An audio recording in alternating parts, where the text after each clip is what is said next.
मैं पैदल घर आ रहा था। रास्ते में एक बिजली के खंभे पर एक कागज लगा हुआ था। पास जाकर देखा, लिखा था, कृपया पढ़े। इस रास्ते पर मैंने कल एक 50 का नोट गवा दिया है।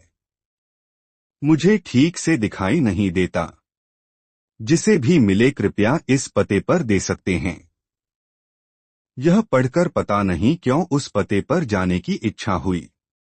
पता याद रखा, यह उस गली के आखिरी में एक घर था।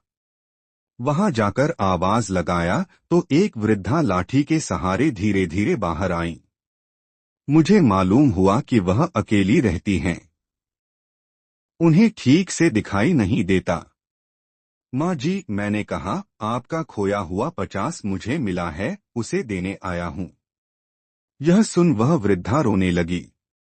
बेटा, अभी तक करीब 50 से 60 व्यक्ति मुझे 50 से 50 दे चुके हैं। मैं पढ़ी लिखी नहीं हूँ। ठीक से दिखाई नहीं देता। पता नहीं कौन मेरी इस हालत को देख मेरी मदद करने के उद्देश्य से लिख गया है। बहुत ही कहने पर माँ जी ने पैसे तो रख लिए, पर एक विनती की, बेटा, वह मैंने नहीं लिखा है। किसी ने मुझ पर तरस खाकर लिखा होगा। जाते जाते उसे फाड़कर फेंक देना बेटा। मैंने हाँ कहकर टाल तो दिया, पर मेरी अंतरात्मा ने मुझे सोचने पर मजबूर कर दिया कि उन 50 से 60 लोगों से भी माँ ने यही कहा होगा। किसी ने भी नहीं फाड़ा। जिंदगी में हम कितने सही और कितने गलत है, ये सिर्फ दो ही शख्स जानते हैं, परमात्मा और अपनी अंतरात्मा।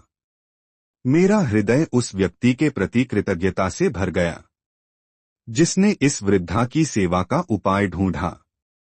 सहायता के तो बहुत से मार्ग हैं, पर इस तरह की सेवा मेरे हृदय को छू गई, और मैंने भी उस कागज को फाड़ा नहीं। मदद के तरीके कई हैं, सिर्फ कर्म करने की तीव्र इच्छा मन में होनी चाहिए।